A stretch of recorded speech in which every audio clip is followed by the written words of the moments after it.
Welcome back to the Get Off the Treadmill podcast for small business owners and entrepreneurs, where we show you how to build a successful business and to have a life too. We're going to dive into another topic that helps us make more money in less time and to get off the treadmill so we can experience a life of significance. And now, your host and the author of the #1 best-selling business book, Making Money is Killing Your Business, Chuck Blakeman.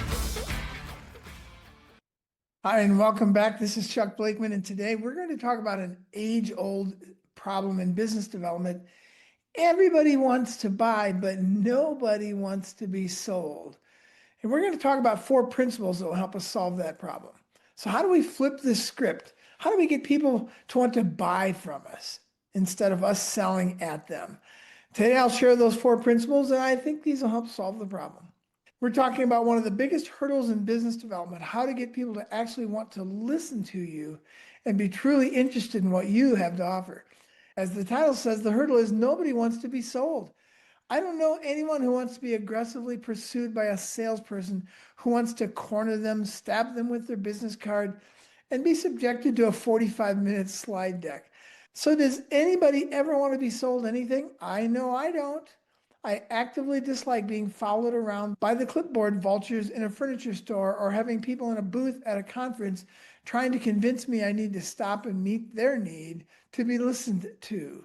I have no interest in being used to serve the interests of someone selling at me.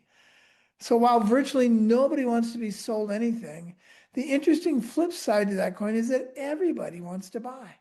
We love buying, and we just don't like being sold. This weird relationship with purchasing things and services has been haunting the sales process since the factory system invented the modern pushy salesperson. Multiple sales gurus have rightly written very popular books about it, although too often they don't offer much in the way of a relational solution to it. So what if we could move away from clever proposals, fancy slide decks, leading questions, or persistent stalking? What if we could actually turn all this all around and have people actually lean into us and want to buy? Is it more than possible? I think it is, and it's really not even hard. And once you've learned how, you'll never go back to selling at people. I want to share an important aside today that applies to all our podcasts and will help us with this one specifically. All my podcasts are intended to share 3 useful things for business owners and leaders: principles, practices, and tools. Principles are very different than theories or philosophies, both of which have a somewhat limited value in business. A principle is not a good idea or a clever saying. A principle is an overarching guiding thought or idea that gives context for the practices and the tools in the trenches of our everyday. A good principle can also help us develop our own practices and tools by simply referring to the true north of that simple principle. If I'm saying to myself, I don't know what to do next, I can refer to the principle, which could guide me to a practice or a tool I've forgotten I already have, or it could guide me to develop a new practice or tool. So principles are a very practical true north that guide everything we do. Once we have a solid principle, we can then express it using practices and tools. Now that we have our arms around the concept of a principle, it's easier to talk about the next 2, both practices and tools together, which actually helps us see the difference.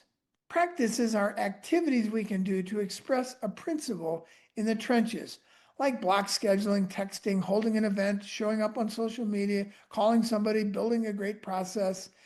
If you can't come up with a practice to express a principle, it's possible you're dealing with a theory or a philosophy, both of which are so high level that they don't readily lend themselves to being easily applied in the real world. A principle should easily lend itself to becoming a practice. We'll show an example of that in a minute. Tools go hand in hand with practices. They are useful for making it easier to practice something. So a practice is something you do. It's an activity. And a tool is something that helps you with that activity. A simple illustration would be the practice of texting someone requires the tool of a phone and an app. Let's talk about an example of principles, practices, and tools working together. One principle of business I work with is consistency. It builds trust and familiarity and is the cornerstone of delivering the same great product or service every time. That's not theory. That's not philosophy. It is hardcore success strategy. Consistency is the foundational block for building trust. If you don't have consistency, you won't have trust, and nothing else you will do will overcome that problem. So the principle is we need consistency. Let's talk about a practice. That would be a way of working out that principle in the day-to-day. One very important practice to express the principle of consistency would be to create processes around important functions. Write them down and build your product or service using that same process every time. That is the practice of using processes to express the principle of consistency. So consistency is the principle, building a process is the practice. The third leg of the stool would be a tool or tools that help you develop those processes. One great tool for building processes would be, the right software for whatever process you are wanting to practice. The right tool might make it easier to build and manage the process so we get consistent results for our customers every time. In short, the principle is be consistent. The practice is create and use processes to build your chair. And the tools might be the right software and the right tools for making the chair, and maybe the best website for selling the chair. Great businesses are built around all three: principles, practices, and tools. Okay, that's a long way to go to get to where we're going today. This was free, no extra charge, but I think it's important because it applies to all our podcasts. And I share it here today because more than on other podcasts, we will stick to a few principles today related to the topic of not wanting to be sold. We've got quite a few other podcasts that focus on the practices and the tools related to these topics. But if you can grasp the few principles first, that true north will give you clarity. And when our vision is clear, our decisions are easy as to what practices and tools we need to implement. So in this podcast, we'll cover 4 principles that help us make sense of what seems to be a contradiction: that nobody wants to be sold and everybody wants to buy. That by itself is not a principle, but a reality. It's a fact, a business condition. We're going to share a few principles that help us deal with that data. I'll start with one very important overarching principle for overcoming the reluctance to be sold, coupled with the desire to buy. That principle is this: serve, don't sell. In another podcast, we give you a tool called the 4 walking in commitments. And these commitments remind us we are not here today to separate somebody from some of their money. We are here today to make their lives and their business better if we can. If our product or service will do that, great. And if we can see that what we have to offer them won't serve them as well as what someone else can offer, we should send them over to the other source. Zig Ziglar had it nailed. You can have everything in life you want if you will just help enough other people get what they want. Focus on serving, and in the long run, you and your company will be better off for it. Over the years, I have leaned on another simple principle to acquiring new clients, which is also a cornerstone of being a helpful human being. It builds on serve, don't sell. And that principle is meet people where they are, not where you want them to be. This is a bigger problem than we might first perceive. It's not simplistic, it is simple. And the simple things are where we find the powerful principles. Over 80% of business owners are what I term craftspeople or product-focused business owners. A few more are market-focused, and even fewer are systems-focused. We don't need too many market-focused people. I'm one of those, and they create a lot of disruption in the world, take bigger risks, and can sometimes create a wake that tips other people's boats over. And while systems-focused people are probably more prevalent than either of the other 2 business owner types, most systems-focused people are in big businesses, running the giant machines that are corporations.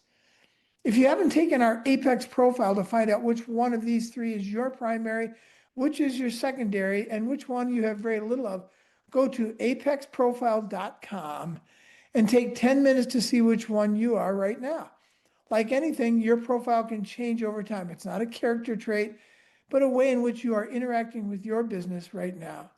This is the only psychometric test that is written specifically for business owners using business owner questions and business owner descriptions. So go to apexprofile.com, and under the price field, there is a promo code field.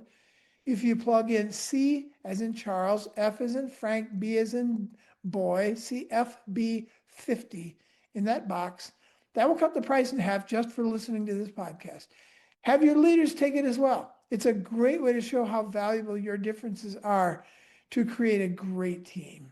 So if you are one of the 80% that are product-focused craftspeople, you probably don't realize how your intense love for your product or service, how it is made and delivered, and how great the impact is.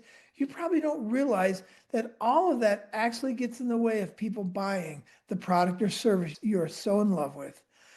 Because we're so in love with it, we get mired in details and share things that nobody cares about. And we try and draw them into our world when we should get into theirs. It's real work to step back and figure out what they actually need to know about your product or service and focus on just that. And it's even more work to figure out how to meet them where they are as uninformed newbies to what you're selling and to meet them there. You can't wait to share how your chair is made and how long it will last and why it's better than anybody else's. But that passion is actually one of the things that will make it harder for people to get to where they want to buy because you're selling too hard and you're not understanding what keeps them at a suspicious distance from you. If you want to be successful at getting your product or service out into the hands of potential customers, we all first need to find out who they are, what they want, and even more important, what they actually need, which might be different than what they say they want. In short, we need to employ 3 other critical principles here before we ever try and sell anything. So the first principle of business development is serve, don't sell. The second principle is meet people where they are, not where you want them to be, in love with your product. And the third, which builds on these, is be relational, not transactional. Great business development people know that if they focus on building a true relationship with their potential customer by meeting them where they are, not where we want them to be, they're much more likely to sell something than the guy who is rapidly focused on transacting a sale. Put relationships first, not just superficially, but to the point you would be willing to not sell something to someone, even if it is what they needed, but to the point that you would be willing to not sell to someone if it wasn't what they needed, even if they wanted it.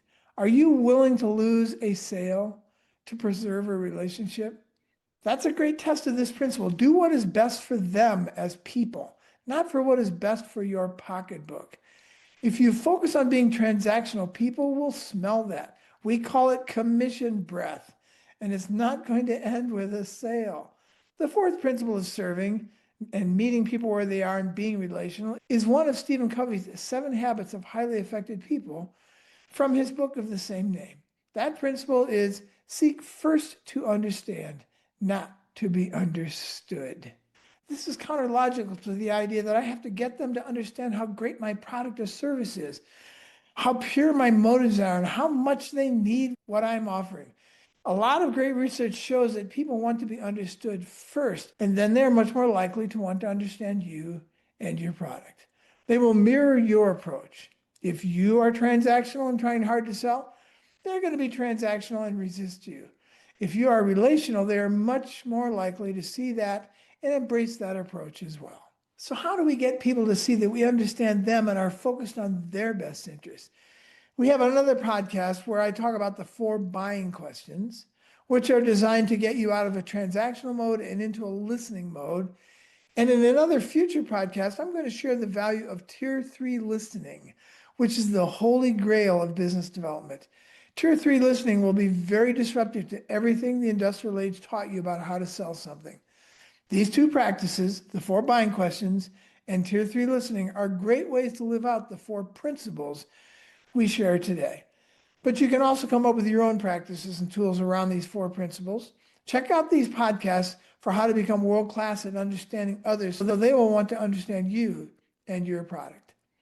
As you apply these 4 fundamental business development principles and then develop practices and tools to make them your own, you will experience what so many business owners have learned. They can stop selling because the script has been flipped and people are actually wanting to buy from you. Let's finish with the desired result. This is not a principle, it's a result, a measurement of whether these 4 principles have found their way into your business development practices and tools. The result we should be looking for before we try to sell anything is that your potential customer is saying to themselves and maybe even to you, oh, you get me. If they see that you truly get them, you have flipped the script from not wanting to be sold to them wanting to buy. Being seen, felt, and heard is one of the great yearnings of every human being. And when you serve, when you meet people where they are, when you prize relationships above sales, and when you seek to truly understand, not to be understand, you will have met that great yearning in that person sitting across from you. And they're going to say, oh, you get me. And even if you don't make the sale, you have made a difference, made a friend, and sent somebody out into the world who is much more likely to refer you to somebody else. So let's flip the script. Stop selling. Focus on serving and watch people begin to lean into what you have to offer. I'll see you in the next podcast. That wraps up another episode of the Get Off the Treadmill podcast. If you found this podcast helpful, please subscribe and hit the like button to ensure you are receiving the latest tools you need to grow your business and to get off the treadmill. If you want more information on the 3 to 5 Club, the Crankset Group, or to book Chuck as a business advisor, speaker, or workshop leader, you can contact us at grow@cranksetgroup.com. Until next time, have a great week.